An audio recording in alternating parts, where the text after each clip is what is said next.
Buenas tardes, mi nombre es Anneliese Dörr, soy de Psiquiatría Oriente y mi rol en esta clase es que ustedes comprendan la orientación psicoterapéutica sistémica, para lo cual tengo que referirme a las otras corrientes terapéuticas que han visto con la doctora Gesa Salvo y el doctor Boto. Entonces vamos a hacer una revisión porque si no, no se logra entender bien qué es lo que caracteriza al enfoque terapéutico sistémico. ¿Ya? Comencemos. Primero que nada, ¿qué entendemos por psicoterapia? Bueno, la psicoterapia es una práctica elemental tan antigua como la humanidad. Tienen que siempre tener presente que nosotros somos seres sociales y como ninguna otra especie dependemos en lo físico y en lo psíquico desde el comienzo de nuestros prójimos. Al principio de nuestros padres y después de las distintas, podríamos decir, instituciones socializadoras, colegios, religiones, etcétera, que nos van a ir entregando las normas. La sociedad y sus estructuras que favorecen este desarrollo integral están socialmente ya mucho antes desde que uno pise este escenario que es la vida. Y ahí las pautas sociales, los roles, que serían las acciones que nosotros tenemos que podemos nosotros hacer, nuestro lenguaje, la escritura, el conocimiento, los vamos adquiriendo de a poco y con ayuda de esta sociedad, o si no es imposible. Por eso parto diciendo que somos un ser social. Ahora, un rasgo muy singular del ser humano nuestro y que está dado desde los últimos milenios es que además nosotros tenemos conciencia reflexiva. La conducta humana no está determinada solo por los instintos, es decir, no está determinada por los instintos, podríamos decir, sino que por una estructuración en nuestra conducta que tiene un significado, que está dado por la experiencia y por lo que se nos permite en la sociedad donde nosotros provenimos. Y estas estructuras están determinadas socialmente. Entonces, estas pautas sociales de roles han traído siempre por consecuencia un quehacer psicoterapéutico. Y ahí es donde entramos en la psicoterapia propiamente tal. Este quehacer psicoterapéutico que está dado al principio porque es la que nos ayuda a insertarnos en la sociedad. En un principio son los padres, las familias, y después todo tipo de asistencia que vamos teniendo, antiguamente eran curanderos, es porque nosotros tenemos un límite que no podemos transgredir, ¿ya? Y es ahí donde cada sociedad tiene sus pautas de lo que es normal y lo que es anormal. Y las terapias, podríamos decir, las distintas ayudas que hay cuando nosotros nos desviamos de la normalidad, las corrientes terapéuticas se agrupan en 4: el psicoanálisis, las terapias cognitivas, las humanistas y las sistémicas. Y nosotros nos vamos a enfocar a las sistémicas. Y cada una de ellas se supone que va a depender de la personalidad o de del trastorno que padezca el paciente. Bueno, a Sigmund Freud siempre se lo ve como el fundador de la psicoterapia y del psicoanálisis a fines del siglo XIX. Él, en cierta medida, revolucionó la manera de entender la personalidad, ya que plantea que nuestra vida estaría gobernada por factores inconscientes, que éstas determinarían nuestra conducta, no solamente lo consciente, y propone que las experiencias tempranas serían el origen de nuestros trastornos posteriores, y las experiencias tempranas también serían lo que estructuraría, lo que determinaría cómo se va a estructurar nuestra personalidad. Otra cosa que plantea Freud es la existencia de una sexualidad infantil, la importancia de los sueños y que la vida estaría gobernada por, como les digo, factores inconscientes. Y distingue dos modelos, el modelo estructural, ¿ya? Donde estaría el ello, el yo y el super yo, y el modelo topográfico que está asociado al nivel de conciencia o inconsciencia, ¿ya?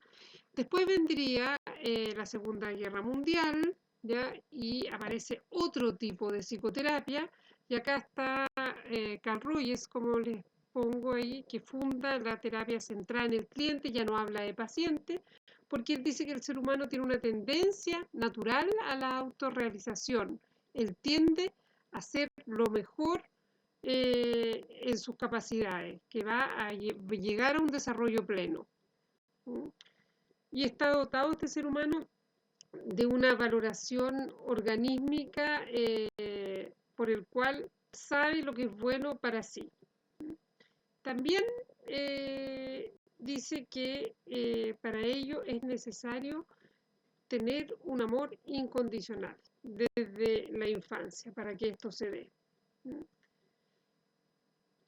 En cuanto a las teorías actuales, se tiende a plantear que las distintas teorías psicoterapéuticas en sí mismas y solas no siempre son tan efectivas como el hacer una integración de las cuatro corrientes básicas, como les decía yo. Todo hoy en día en psicoterapia apunta a nuevos enfoques como el DBT, que se forman en Oriente también en eso, que se llama dialéctico conductual, que es una mezcla de filosofía oriental con cognitivo conductual y terapias de grupo. Y hay otra que es la terapia cognitivo conductual, que es más bien la terapia conductista. Eso lo vamos a ver luego.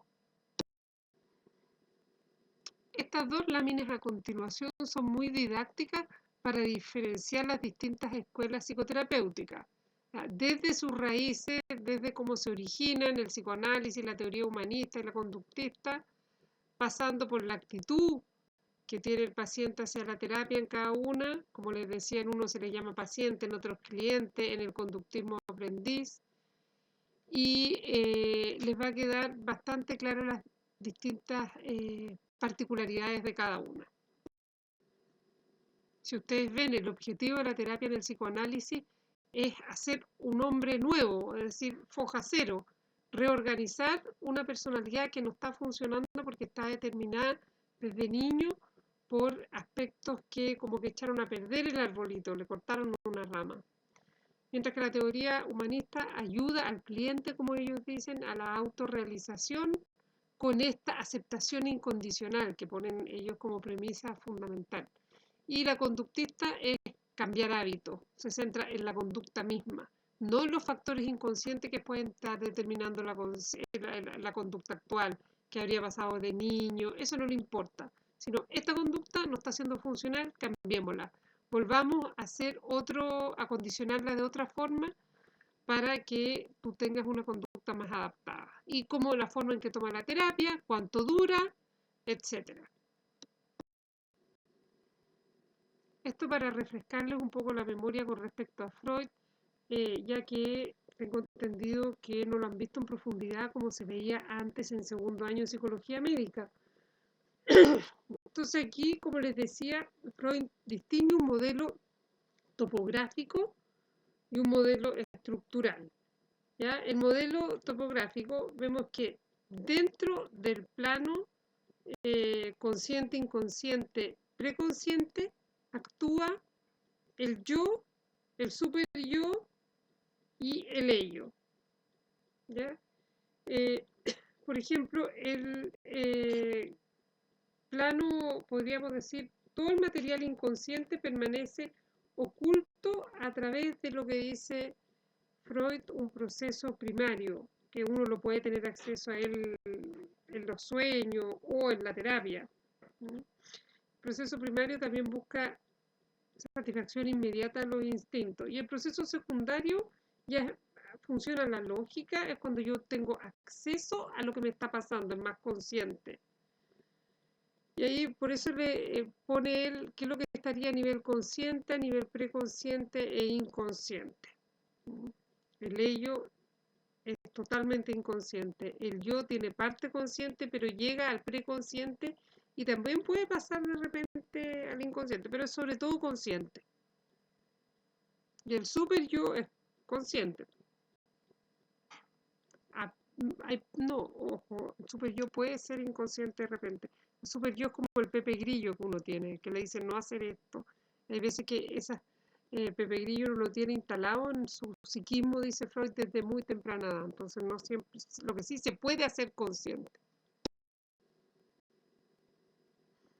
Bueno, el modelo estructural del psicoanálisis o estructura la personalidad ello, yo y super yo. No es que esté físicamente presente en el cerebro, aquí está el yo, acá está el ello y el super yo. Son fuerzas, dice Freud, cuya existencia se asume a través de la observación. Y así ustedes tienen el ello, estaría constituido por todo lo heredado, los instintos, funciona por el principio de placer y necesita satisfacción inmediata de sus necesidades. Está presente cuando nacemos, eh, todas nuestras necesidades básicas están constituidas por el ello, ¿ya? La alimentación, por ejemplo, y la libido que habla Freud. Eh, También contiene los instintos, dice Freud, de vida y de muerte, tánatos y eros, funciona por principio de placer. Los mecanismos de defensa que usa son desplazamiento y sublimación. Mecanismos de defensa cuando yo quiero obtener algo y lo hago inconscientemente a través de un mecanismo y así aplaco la angustia que puedo tener por no conseguir lo que quiero. Después ustedes tienen el yo, que interactúa con el mundo exterior, se desarrolla después cuando el niño se da cuenta que lo que quiere no puede obtenerlo inmediatamente, funciona por el principio de realidad, es racional y consciente y busca la manera de gratificar al ello lo inconsciente. Y el super yo es la última parte que se desarrolla en la personalidad, aparece ya en la primera infancia y opera por el principio de perfección. Representa lo ideal, el deber ser, por eso el deber ser, por eso les decía yo lo del Pepe Grillo. Y en el fondo el super yo lo que trata de hacer es prevenir que el ello actúe según sus impulsos. Así, por lo tanto, el ello funciona por el principio de placer, el yo por el principio de realidad y el super yo por principio de perfección. Bueno, Maslow junto a Rogers son como los representantes de esta corriente humanista, esta teoría de la personalidad sana en oposición al psicoanálisis, que ve la personalidad como enferma siempre.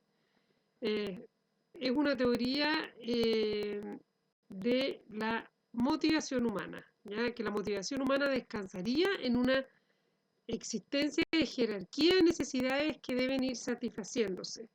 ¿Ya? Este Maslow trabajó con Harlow, el de los monos, el que había trabajado con monos, y a partir de la experiencia con los monos vio que existían necesidades que venían antes que otras. La 1, por ejemplo, como ven ahí, la 2, la 3 y la 4 son las primeras necesidades y le llaman necesidades D, que cuando no se satisfacen bien se siente un estado de déficit. Por ejemplo, C antes de comer. Por ejemplo, el primer nivel de necesidades básicas de su supervivencia serían las fisiológicas, el segundo nivel serían necesidades de seguridad, el tercer nivel las relaciones íntimas asociadas a las necesidades de amor y pertenencia, y ya el quinto nivel es la búsqueda del conocimiento, aplicación de la belleza. Esto lo alcanza el 1% de la población nomás. Entonces eso es Maslow, distingue estos dos tipos de necesidades, D y B. B quiere decir que se consigue un nivel más pleno de la existencia, o being, crecimiento, ahí se les puso. Bueno, el conductismo ahora. Para ellos, el término mismo de personalidad es un problema. ¿Por qué? Porque constituye un concepto que no se puede observar. Ahora, no niegan la existencia de la personalidad, los afectos, las motivaciones, pero a los conductistas, ellos se centran en variables medibles. El conductismo siempre utiliza el método experimental Se centra en variables observables, medibles, manipulables y evita todo fenómeno subjetivo interno que no sea accesible a la observación. Y a eso le llaman que permanece en la caja negra. Ellos, los dos grandes autores de esta corriente son Watson, este americano, que decía que los individuos son maleables no solo en la infancia, sino que durante toda la vida. Es decir, el medio es el que determina lo que la persona va a llegar a ser. Y después Skinner, que dice que la persona es una colección de patrones de conducta. Y en eso son las bases teóricas del conductismo que se aplica mucho para cierto tipo de conductas que están condicionadas. Fumar, por ejemplo, droga. Bueno, que la conducta de uno estaría determinada por condicionamientos que van ocurriendo durante nuestra existencia, y hay dos tipos de condicionamiento: el condicionamiento clásico, que es el típico del perro, y el condicionamiento operante. Esto yo creo que ustedes lo han visto contadas veces desde el colegio, pero les voy a mandar un apunte donde lo explico bien gráficamente, si no nos vamos a demorar mucho. Bueno, y esta imagen grafica la forma que se realiza la psicoterapia según la corriente que uno provenga. El psicoanálisis, el psicoanalista está detrás de la paciente, deja que ella asocie libremente, apenas guía. Generalmente es la paciente la que habla y el psicoanalista hace de pantalla. Después la terapia humanista es cara a cara, es un cliente, no se lo ve como paciente, y la terapia conductista trata de cambiar conducta. Ahí le puse un ejemplo de agorafobia. Entonces, es incluso aplicada en el campo mismo de donde provenga la conducta no adaptativa. Si le tengo miedo a los ascensores, voy a hacer una terapia en donde me subo con el paciente de a poco en un ascensor hasta el segundo piso. La segunda sesión vamos a hacer un poco más, va sistemáticamente aumentando, de manera de descondicionar. Bueno, esto es fundamental. No toda terapia es para cualquier persona, ¿ya? Ustedes no pueden hacer psicoanálisis en una persona con psicosis. Pueden gatillar mucho más delirio. La terapia gestáltica, ¿ya? No son adecuadas en ciertas personas que uno las deje llevarse por situaciones imaginarias. El conductismo son para personas que necesitan una guía y que van a sentirse más cómodos con una orientación bien estructurada y clara. El psicoanálisis funciona en personas que tienen capacidad de introspección. Si yo no soy capaz de ver qué puede estar pasando en mi mundo interno, va a ser muy difícil que yo logre funcionar en una terapia psicoanalítica. Y la terapia sistémica es evidente que el problema es de toda la familia o el grupo en que trabaja, entonces tienen que estar dispuestos a someterse a trabajar en grupo. Voy a hablarles de la teoría que sustenta la psicoterapia sistémica, para lo cual tienen que diferenciar bien entre los enfoques de comunicación que existen. Está el enfoque direccional de la comunicación y el enfoque interaccional de la comunicación. Primero que nada, tienen ustedes que distinguir que la palabra comunicación es distinta al lenguaje. Por palabra comunicación lo van a encontrar en muchos ámbitos, denota muchos significados y esto genera confusión. Ahora, la teoría de la comunicación es una aproximación interdisciplinaria que usa un lenguaje interdisciplinario y en el sentido que afecta a distintas disciplinas. A pesar de que tenga tantos significados y tantos términos que generan confusión, es necesario distinguir lenguaje y comunicación. Y el lenguaje se dice que es el rasgo distintivo del hombre, que identifica a nuestra especie. Ustedes van a decir, sí, pero hay animales que yo los veo que se comunican. Sí, se comunican, pero no hablan. Hay animales que tienen un complejo sistema de comunicación. Sin embargo, ese sistema de comunicación no se compara al nivel de sofisticación del lenguaje humano. Solo uno puede decir lenguaje cuando observa un tipo particular de comunicación.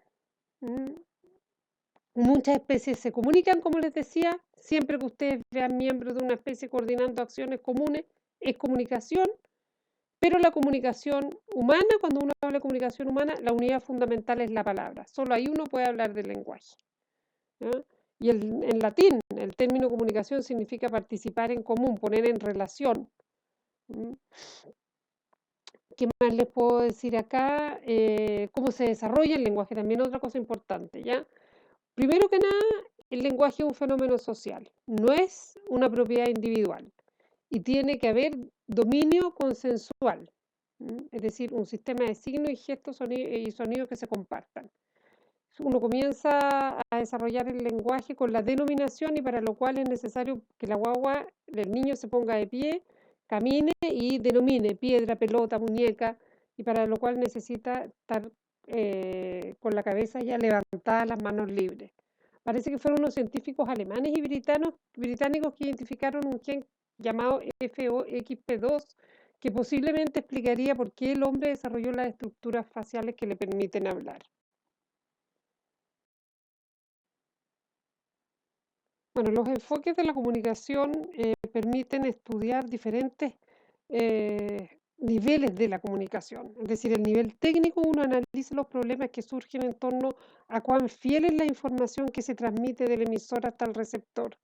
El nivel semántico, si voy a estudiarlo, se preocupa del contenido del mensaje, es decir, estudia todo lo que se refiere al significado del mensaje y cómo se interpreta. Y por último está el nivel pragmático en que se analizan los efectos conductuales de la comunicación. Cuánto influyó o cuán efectivo fue el mensaje y a qué conducta dio lugar. ¿Mm? Los distintos enfoques, como les pongo ahí, de la comunicación humana van a enfatizar uno de estos niveles, ¿ya? El técnico, semántico, pragmático. Y habrían dos grandes enfoques de la comunicación, el direccional y el interaccional. Bueno, el enfoque direccional deriva del modelo clásico de la ciencia exacta, de la física newtoniana, y se le dice direccional porque considera la comunicación como una cadena de eventos que están temporalmente ordenados y comienza en el emisor y termina en el receptor. ¿Ya? ¿Qué más les digo de esto? Que el enfoque direccional privilegia algún aspecto de la comunicación, o ya sea el mensaje o el canal o el contexto social. Extrapolan el modelo clásico de la ciencia exacta de Aristóteles, la física de Newton. Es un proceso donde los eventos están temporalmente ordenados y evento A determina B y a su vez a C. Es como la ley de causa-efecto. Ustedes lo pueden homologar al psicoanálisis. El psicoanálisis, yo tengo una cierta patología a los 30 años porque de niño me pasó tal y cual cosa. Es decir, el evento A originó el B. Y ahí les pongo que también está basado en la comunicación de Berlo, que surgió en los años 60, y es la primera aproximación al proceso de la comunicación humana propiamente tal, que intentó como establecer las bases del proceso de la comunicación ideal. Este autor, Berlo, decía que toda la comunicación tenía un propósito de producir una respuesta en una persona específica. En ese sentido, el objetivo de la comunicación era convertir al hombre en un agente efectivo que pudiese influir en los otros, alterar el medio. Bueno, y el enfoque interaccional, la comunicación es todo proceso por medio del cual las personas se influyen recíprocamente. Esa es la definición de Bateson. Y en el enfoque interaccional, toda acción adquiere valor de mensaje en un contexto interaccional. ¿Ya? Siempre. ¿Cuál sería el mensaje? La comunicación no siempre es intencional, consciente y voluntaria. Y aquí, ¿cuáles son las bases, las orientaciones teóricas tras el enfoque interaccional? Veríamos que están la cibernética y teoría general de sistemas, que es la teoría acerca de la transmisión de la información. ¿Ya? Esta teoría describe las necesidades de la retroalimentación que se aplica a la interacción de los sistemas. Por ejemplo, la familia, sistema familia. Después, orientación por regla.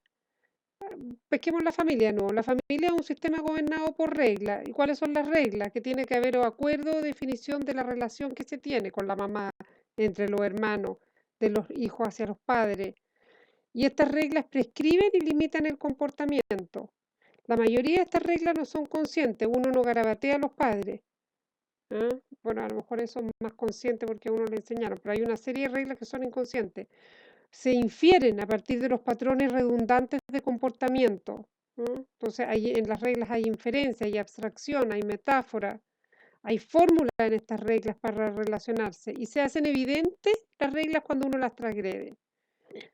Ahora, los conceptos de la cibernética son tres, que los vamos a ver a continuación, que es la retroalimentación, la homeostasis y la equifinalidad. Y les voy a hablar de la equifinalidad porque la otra les voy a hablar a continuación. La equifinalidad son los estados finales idénticos, pueden ser alcanzados desde condiciones iniciales distintas y a través de distintas vías de desarrollo. Por lo tanto, ¿qué quiere decir esto? Que los resultados son independientes de las condiciones iniciales. Lo mismo es la naturaleza el fondo de la importancia, destaca la importancia de la naturaleza de la organización. Después, como dice ahí, la teoría de los tipos lógicos, Bateson aplica los tipos lógicos a la comunicación. ¿Ya? Y dice que existe una discontinuidad lógica entre clase y miembro, siendo cada uno de ellos de un nivel de abstracción o tipo lógico diferente. Una clase no puede ser miembro de sí misma, ni un miembro de una clase puede ser en sí misma la clase. Por ejemplo, la clase de estudiantes de medicina no constituye en sí mismo a un estudiante de medicina. Epiménides, el ejemplo que él da de Grecia, decía, todos los cretenses son mentirosos. ¿Ya? Esta afirmación en el fondo se incluye a sí misma, por lo tanto, ¿por qué? Porque es verdadera si es falsa. Epiménides tiene que ser mentiroso también para que sea falsa. Y es falsa si es verdadera. ¿Cómo se resuelve esto? Considerando que una afirmación y una afirmación de una afirmación, es decir, una metainformación, son de distinto tipo lógico, como lo son un miembro y una clase. Y la última, no quedemos hasta acá ya, hay mucho contenido, no es necesario, pero más para que entiendan cuáles son las bases teóricas de esta psicoterapia sistémica. Lo mismo que les dije, el enfoque direccional de la comunicación deriva de los modelos de la ciencia exacta, cadena de eventos temporalmente ordenada, es una causalidad lineal, el énfasis está en el objeto de la comunicación y eso sería.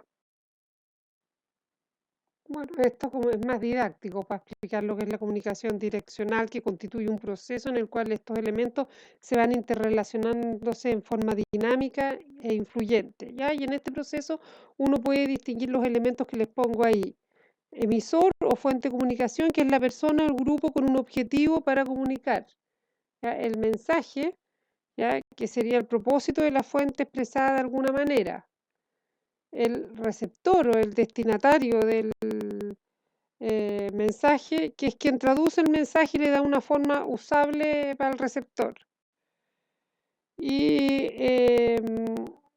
los códigos son los signos o normas, reglas que organizan la comunicación y el canal es el conducto por donde se transmite el mensaje. Más o menos se fijan que es algo como linealmente ordenado, desde que parte el mensaje hasta que llega. Bueno, las bases teóricas de la teoría de sistemas estarían en Bateson y en Václavic. Como les decía, si el enfoque direccional de la comunicación ve la comunicación como un evento, como una cadena de eventos temporalmente ordenados que comienzan en el emisor y terminan en el receptor, es decir, la causalidad lineal, ley causa-efecto, el enfoque interaccional destaca el carácter circular de la causalidad en la comunicación. Eso es fundamental. Y ahí tenemos a Václavic, quien es considerado el padre de la teoría de la comunicación humana, ¿ya? Y se basa en la teoría de Bateson, que plantea que el enfoque interaccional tiene que ver los efectos de la comunicación en el comportamiento sobre las demás, las reacciones de estos últimos frente al comportamiento. ¿Mm? ¿Qué más les puedo decir de esto?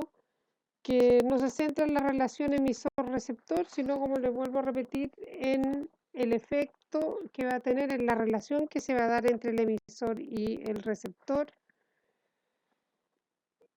Postuló que Václavic que existiría un cierto código dentro de la comunicación humana, que uno lo aprende sin darse cuenta, que si bien no está formalizado, si uno lo viola, la comunicación se ve perturbada. Y nosotros vamos a ver los 4 momentos en que puede verse, o las 4 formas en que puede verse perturbado este hipotético código. Después, eso por ahora en relación a las bases teóricas del enfoque interaccional. Entonces, el modelo sistémico está basado en el enfoque interaccional que destaca el carácter circular de la causalidad en la comunicación, es decir, la retroalimentación. Y toma en cuenta el modelo de Václavic, como les decía, que estudia la comunicación interpersonal, ver las personas que interactúan en esta relación, la manera en que cada persona interpreta, que el otro valora, los fines, ¿ya? Y las características de este modelo de Václavic son la equifinalidad, la retroalimentación y la totalidad. ¿Qué quiere decir con esto? Con totalidad quiere decir que es la propiedad inherente de los sistemas. Un sujeto se comporta como un todo inseparable, coherente. Es decir, un cambio en una parte provoca cambio en otra. Por lo tanto, no es la suma de las partes, sino la interrelación entre las partes. El contexto sistémico versus los atributos individuales. Eso es lo que le importa fijarse en la terapia sistémica, en la totalidad. Cuando habla de retroalimentación, quiere decir el mecanismo de control básico, el flujo circular de la información que vuelve a introducirse al sistema para informarle acerca de los efectos de sus acciones anteriores, con el objeto de que pueda controlar y corregir sus acciones futuras, así lograr el objetivo establecido. ¿Mm? Eso es lo fundamental acá. Aquí ven ustedes lo mismo de nuevo, que a este modelo le enfatiza el carácter circular de la causalidad de la comunicación, es decir, la retroalimentación, el feedback, como les pongo ahí. En ese sentido, la distinción entre un emisor que envía un mensaje y un receptor que lo recibe es bastante inútil. ¿Mm? Y por eso ellos dicen que para explicar un comportamiento no es necesario recurrir a una hipótesis intrapsíquica como el psicoanálisis, una hipótesis que uno no puede ni verificar, sino que basta con limitarse a describir las interacciones comunicacionales y las relaciones observables entre las distintas partes del sistema. Ahora, esta mirada permitió un significativo avance entre los modelos de psicoterapia imperantes, porque marcó el inicio de la psicología sistémica de los modelos de terapia familiar. Y por eso se afirma que la enfermedad en general y el síntoma en particular no son fenómenos que van a afectar y se explican desde un solo miembro de la familia, sino que la enfermedad es la manifestación de un conflicto que afecta al sistema familiar en su conjunto. Y si uno lo ve así, no será un miembro particular el esquizofrénico, sino la familia en la que se relaciona esquizofrénicamente. Desde este punto de vista, uno podría decir que esta teoría, si uno la aplica a la psicoterapia, cuestiona la posibilidad de explicar los fenómenos actuales a partir de las causas primeras.